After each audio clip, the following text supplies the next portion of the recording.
తెలంగాణ రాష్ట్ర ముఖ్యమంత్రి రేవంత్ రెడ్డి కాంగ్రెస్ పార్టీ ఎమ్మెల్యేల పైన ఒక సీక్రెట్ సర్వే చేపిస్తున్నట.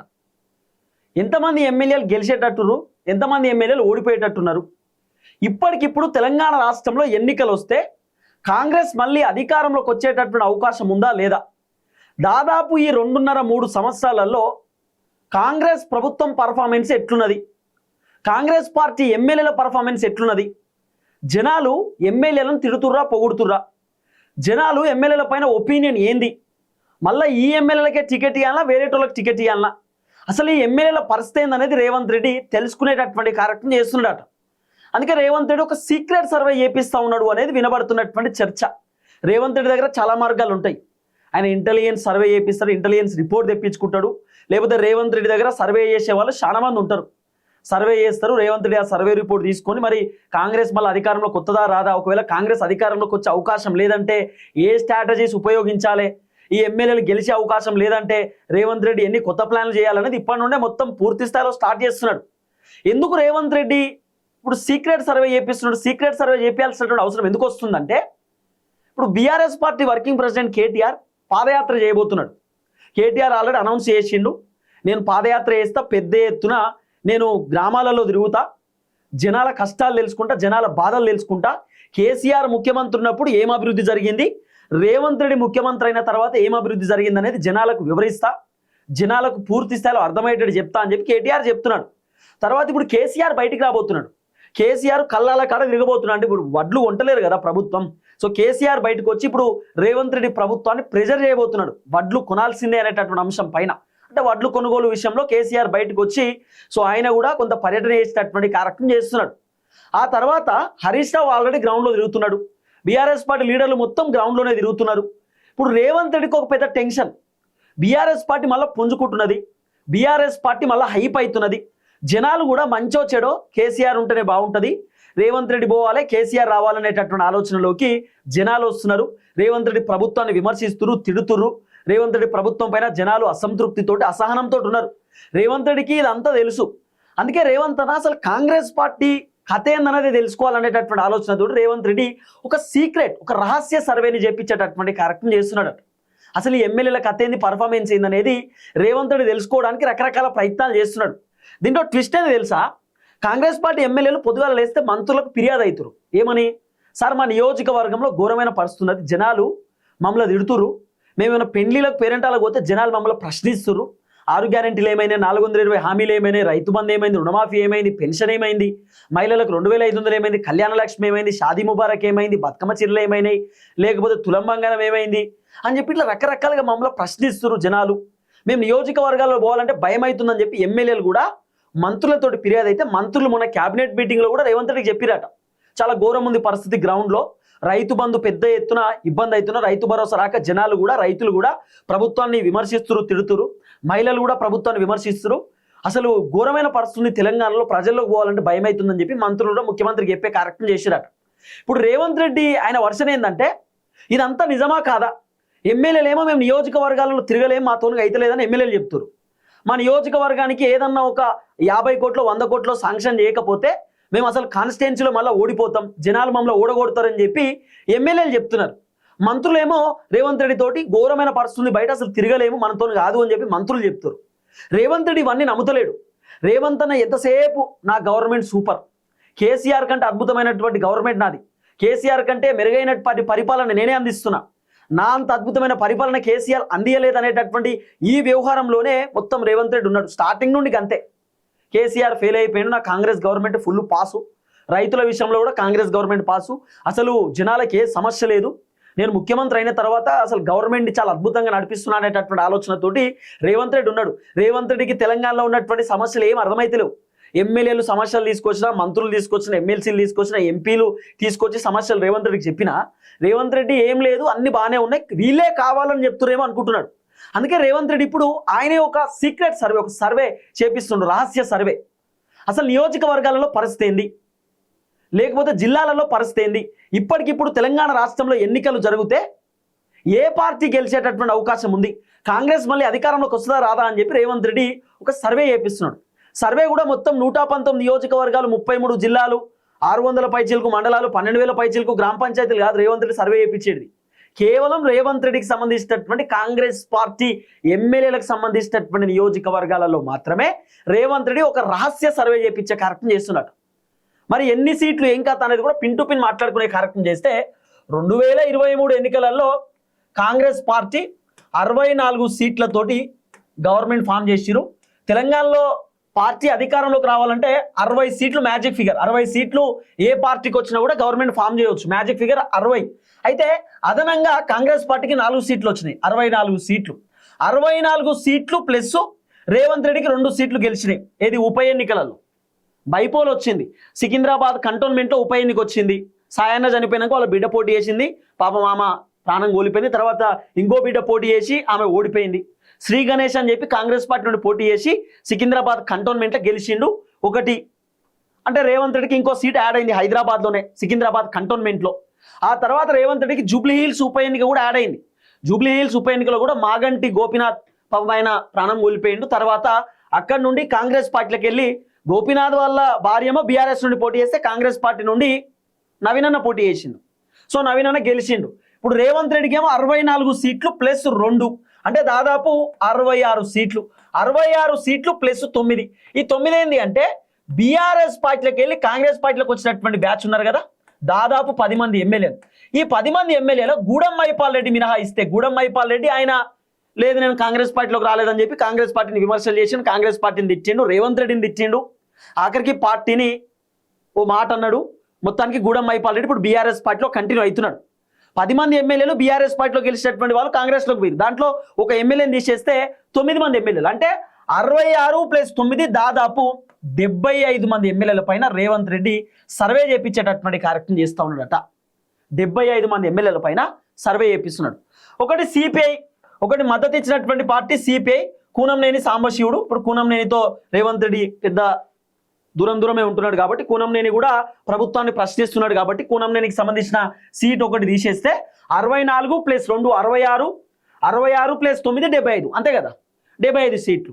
సో దాదాపు ఈ 75 సీట్లలో రేవంత్ రెడ్డి ఇప్పుడు పూర్తి స్థాయిలో ఒక సర్వే చేయించేటటువంటి కార్యక్రమం చేస్తూ ఉన్నాడు.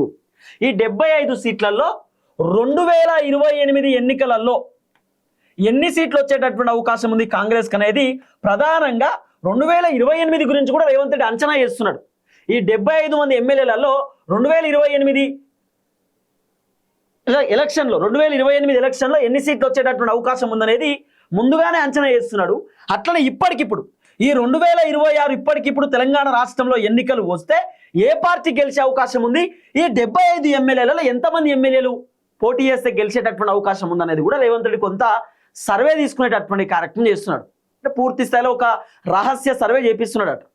ఇక రేవంత్ రెడ్డికి రిపోర్టు ఖచ్చితంగా ఇబ్బందికరంగానే వస్తుంది.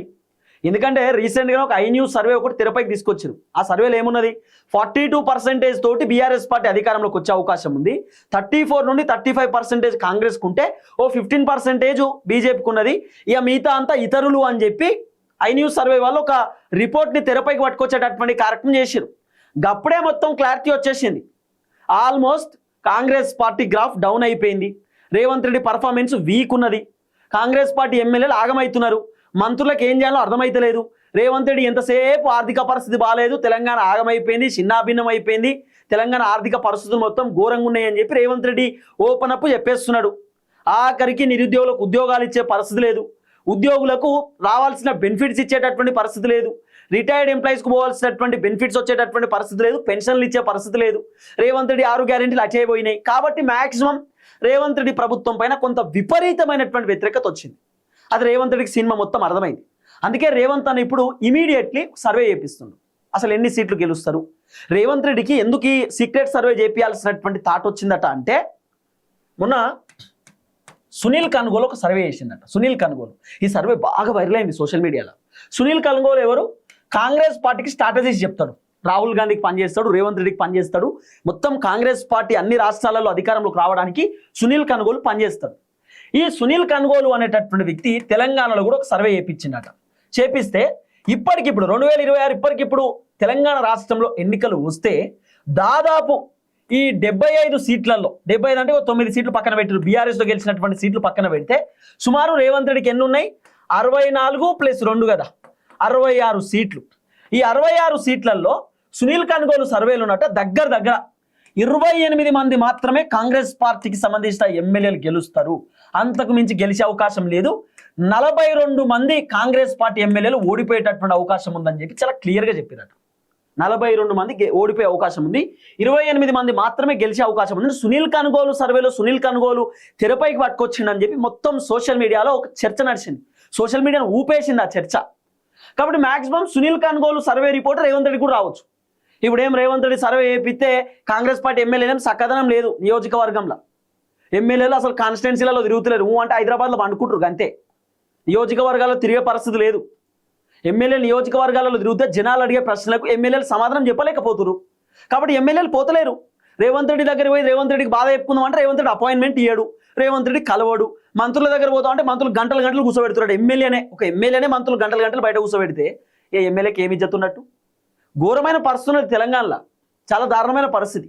ఎమ్మెల్యే దగ్గరకు సర్పంచో వార్డు మెంబరో ఒక ఎంపీటీసీ జెడ్పీటీసీ పోతే ఎమ్మెల్యే గంటలు బయట కూర్చోబెడుతున్నాడు. అసలు ఏంది ఇలా కథో అర్థమైతలేదు, అసలు ఎంత ఘోరమో అర్థమైతలేదు. ఒక ఎమ్మెల్యే మంత్రి దగ్గర పోతే మంత్రి గంటలు ఎమ్మెల్యేని కూర్చోబెడతాడు, మంత్రి ముఖ్యమంత్రి దగ్గర పోతే ముఖ్యమంత్రి గంటలు మంత్రిని కూర్చోబెడతాడు. ఒక ఎమ్మెల్యే దగ్గరికి ఓ సర్పంచో ఓ వార్డు మెంబరో ఓ ఎంపీటీసో జెడ్పీటీసో సమస్యలు చెప్పుకోనికి పోతే ఎమ్మెల్యే గంటలు వీళ్ళని బయట కూర్చోబెడతారు. అసలు ఏంది ఈ వ్యవస్థ? ఈ కాంగ్రెస్ వచ్చినాకనే ఈ దరిద్రం తయారైంది. కాంగ్రెస్ వచ్చినాకనే ఎవరు కలిసేటట్టు లేరు, అందరికి ఈగో, నేను పెద్దోని ఎడ పెద్దోళ్ళు. తెలంగాణ ప్రజలు ఓటేయకపోతే చెత్తేరుకొని కూడా పనిచేయరు. తెలంగాణ ప్రజలు ఓటేయకపోతే, తెలంగాణ ప్రజలు మిమ్మల్ని గద్దెనెక్కి కూర్చోబెట్టకపోతే చెత్త ఏరుకోనికి కూడా పనిచేయరు మీరు. ఇక మేము ఎమ్మెల్యేలం మంత్రులం ఎమ్మెల్సీలం మేము జనాలను కలవం. ఎందుకు కలవరు? జనాలతో కలవరు, మాట్లాడరు. అందరిని అంటలేను, కొంతమంది ఎమ్మెల్యేలు, కొంతమంది ఎంపీలు, కొంతమంది మంత్రులు మరి ఘోరంగా తయారయ్యారు. నియోజకవర్గాలలో తిరిగారు, నియోజకవర్గాలలో పర్యటన చేయరు. చాలామంది ఎమ్మెల్యేలు కీలకంగా పనిచేసే వాళ్ళు ఉన్నారు కాంగ్రెస్లో. ఇప్పుడు 28 మంది గెలుస్తారు అని చెప్పి సునీల్ కనుగోలు రిపోర్ట్, 28 మంది గ్రౌండ్లో తిరుగుతున్నారు ఎమ్మెల్యేలు. గ్రౌండ్లో గట్టిగా వాళ్ళు జనాల దగ్గర పోతున్నారు, జనాల సమస్యలు తెలుసుకుంటారు. కాబట్టి 28 మంది గెలుస్తారు అంటున్నాం. ఈ 42 మంది ఎమ్మెల్యేలు ఫెయిల్, కాన్స్టిట్యున్సీలలో తిరుగుతలేరు. ముఖ్యమంత్రి రేవంత్ రెడ్డికి అన్ని విషయాలు తెలుస్తలేవు. అందుకే రేవంత్ రెడ్డి ఒక సర్వే చేపిస్తుండు. రేవంత్ రెడ్డి ఏమో ఎంతసేపు కొంతమంది ఎమ్మెల్యేలు మంత్రులు రేవంత్ రెడ్డికి పాజిటివ్ చెప్తారు, మస్తున్నా సార్ ప్రభుత్వం సూపర్ నడుస్తుంది, మన ప్రభుత్వం అంత అద్భుతంగా ఏది నడుస్తలేదని చెప్పి రేవంత్ రెడ్డికి చాలామంది పాజిటివ్గా చెప్పుడు. ఇక రేవంత్ రెడ్డి డైరెక్ట్ రంగంలోకి దిగి అసలు ఏం జరుగుతుంది ఏం కథ అని తెలుసుకోవడానికి ఒక రహస్య సర్వే, సీక్రెట్ సర్వే చేపిస్తున్నట్ట. అసలు ఏంది ఎమ్మెల్యేల పర్ఫార్మెన్స్ ఏంది, ఈ ఎమ్మెల్యేలు ఎట్లా పనిచేస్తారు, ఈ ఎమ్మెల్యేలు కాన్స్టిట్యున్సీలో తిరుగుతురా లేదా, ఈ ఎమ్మెల్యేల కథ ఏందనేది రేవంత్ రెడ్డి మొత్తం తెలుసుకోవడానికి రేవంత్ రెడ్డి ఒక సర్వే చేపిస్తున్నట్టు. ఇప్పుడు రేవంత్ రెడ్డి ఆయన పర్సనల్ సర్వే అన్నట్టు ఇది. అసలు ఏంది వీళ్ళ కథ? ఎమ్మెల్యేలు ఏమో పొద్దుగాల లేస్తే మా నియోజకవర్గంలో ఆగముందని కొంతమంది సూపర్, అసలు మా కాన్స్టిట్యున్సీలో మళ్ళీ నేనే గెలుస్తా అని కొంతమంది. అసలు ఏం జరుగుతుంది అనేది రేవంత్ రెడ్డి తెలుసుకునేటటువంటి కార్యక్రమం చేస్తున్నాడు అనేది వినబడుతున్న చర్చ. ఎందుకు రేవంత్ రెడ్డి తెలుసుకుంటున్నారో కూడా చెప్పిన. బీఆర్ఎస్ పార్టీ మళ్ళీ లేస్తుంది, పుంజుకుంటున్నది బీఆర్ఎస్ పార్టీ, మళ్ళీ బీఆర్ఎస్ పార్టీ గట్టిగా పైకి లేస్తుంది. కాబట్టి రేవంత్ రెడ్డికి సిమ్టమ్స్ అర్థమవుతున్నాయి, మళ్ళీ బీఆర్ఎస్ అధికారంలోకి వచ్చేటట్టున్నది. రేవంత్ రెడ్డి బాధ ఏంది? 2034 దాకా నేనే అధికారంలోకి ఉండాలనేది రేవంత్ రెడ్డి బాధ. కాబట్టి ఇప్పుడు రేవంత్ రెడ్డి ఎట్టి పరిస్థితుల్లో మళ్ళీ గెలవాలనేటటువంటి ఆలోచనతో ఉన్నాడు. అసలు ఎంత ఘోరం అంటే చాలామంది ఎమ్మెల్యేలు కాన్స్టిట్యున్సీలలో తిరుగుతలేరు, చాలామంది మంత్రులు ఎమ్మెల్సీలు ఎంపీలు వాళ్ళ నియోజకవర్గాలు విడిచిపెట్టిరు, మొత్తం హైదరాబాద్లోనే ఉంటారు. హైదరాబాద్ ఏం పాడైంది? అసలు హైదరాబాద్లో ఏమున్నది? మీకు ఓటేసి గెలిపించింది జనాలు కదా. అసలు నియోజకవర్గంలో ఉన్నటువంటి జనాలకు తినడానికి తిన్నున్నదా, తాగడానికి నీళ్లున్నాయా, కట్టుకోనికి గుడ్డలు ఉన్నాయా, ఉండడానికి ఇల్లుందా, తిరగడానికి రోడ్లు ఉన్నాయా, అసలు వాళ్ళ పరిస్థితి ఏంది, వాళ్ళు ఎట్లున్నారు, వాళ్ళ పంటలు పండుతున్నాయా లేవా, లేకపోతే ఇంకేమన్నా ఇబ్బంది పడుతుర్రా, పంటలంతా ఎండిపోయి ఏమైనా బాధపడుతురా, లేకపోతే ధాన్యం కొనక ఏమైనా తిప్పల పడుతురా, రైతుల బాధ ఏంది, అసలు వాళ్ళ పరిస్థితి ఏందని ఒక్క ఎమ్మెల్యేనా కాన్స్టిట్యున్సీలో తిరిగే పరిస్థితి ఉందా చక్కగా?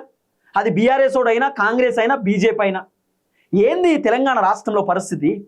నియోజకవర్గాలలో పోయి జనాలను అడిగితే మీ ఎమ్మెల్యే ఇప్పటిదాకా గెలిచిన కాంచెలు ఒక్కసారి వచ్చిందంటే ఆయన ముఖమే ఇప్పటిదాకా చూడలే అంటారు చాలా మంది. అసలు జనాలకు ఎమ్మెల్యేల పేర్లు తెలియదండి, ఎమ్మెల్యేల పేర్లు తెలియదు జనాలకు. అందుకే రేవంత్ రెడ్డి సర్వే చేపిస్తున్నాడు, ఉత్తా కాదు. ఈ ఎమ్మెల్యేల పర్ఫార్మెన్స్ తెలుసుకోవడానికే రేవంత్ రెడ్డి సర్వే చేపిస్తుండు.